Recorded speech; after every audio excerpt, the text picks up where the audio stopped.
Hoy vamos a ver el texto narrativo.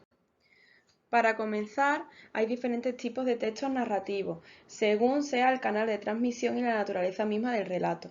Así, los textos pueden ser ficticios o reales. Como textos ficticios tenemos los chistes o los cuentos tradicionales, ya que no han sucedido en la realidad, serían de carácter oral, y en cambio en el carácter escrito tendríamos las novelas y los cuentos literarios. En cambio, cuando estamos describiendo algo real, si lo hacemos de forma oral, nos encontraríamos ante narraciones del día a día o retransmisiones deportivas, y si son escritas, pues con biografías, noticias periodísticas o crónicas históricas.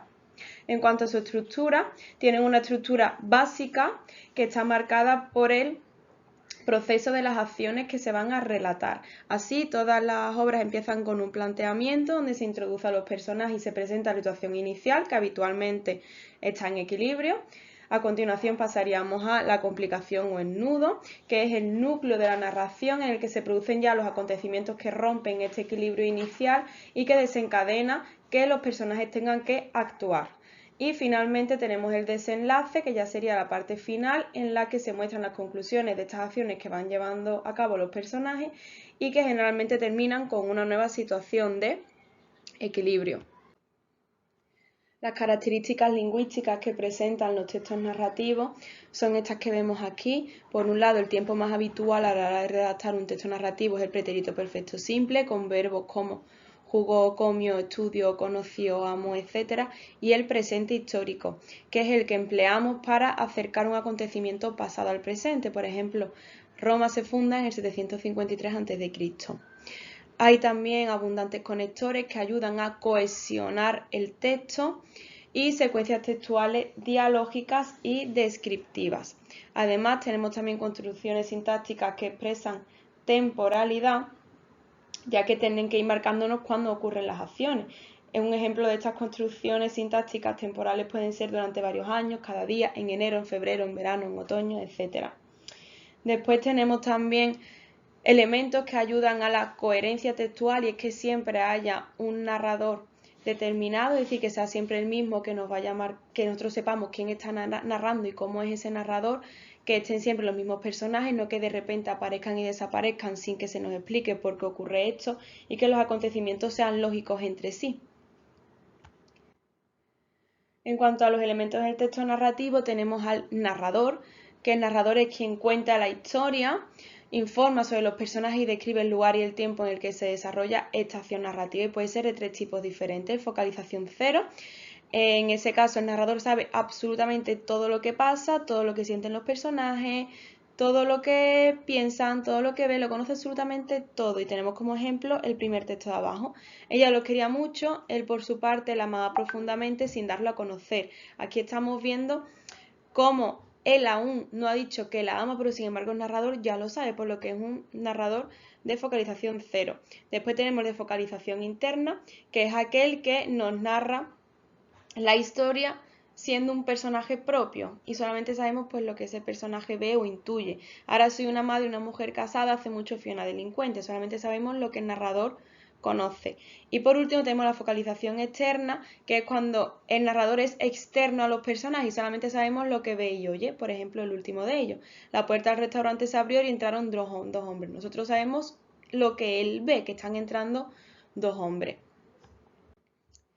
Después tenemos también la historia o el discurso narrativo, es decir, la historia es la secuencia de las acciones llevadas a cabo por los personajes y el discurso es la historia contada a través del narrador y los personajes. El discurso puede presentar tres formas textuales. Tenemos la narración, la descripción y el diálogo, y dentro del diálogo podemos tener el diálogo en estilo directo, que es cuando se reproducen las palabras literalmente tal cual la dicen ellos, están siempre introducidos por verbos de lengua. Por ejemplo, Elvira respondió: iré a verte ya.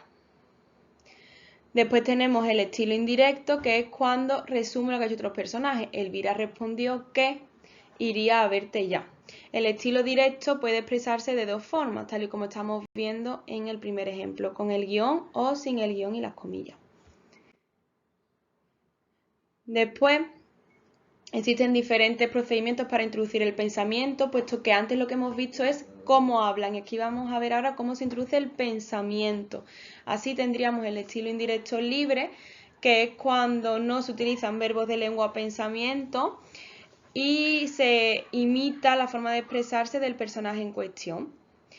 Y después tenemos el monólogo interior, que es cómo fluye, cómo habla el personaje en su mente, tal cual, que es el segundo ejemplo que tendríamos ahí. Por último, tenemos el tiempo narrativo.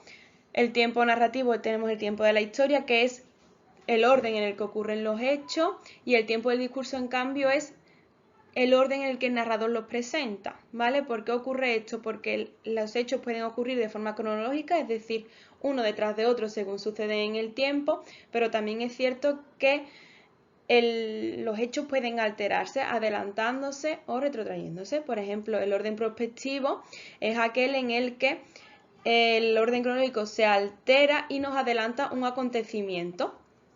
Y se utiliza en las novelas policíacas, donde muchas veces en el principio nos dice ya quién ha muerto. Y el orden retrospectivo es cuando se nos habla sobre un acontecimiento que ha ocurrido en un momento anterior a lo que se narra. Por último tenemos a los personajes, que son los seres que participan en el desarrollo de la historia y que los vamos conociendo por lo que el narrador nos va diciendo de ellos. Y el espacio, que es el espacio, el marco donde se desarrollan los acontecimientos.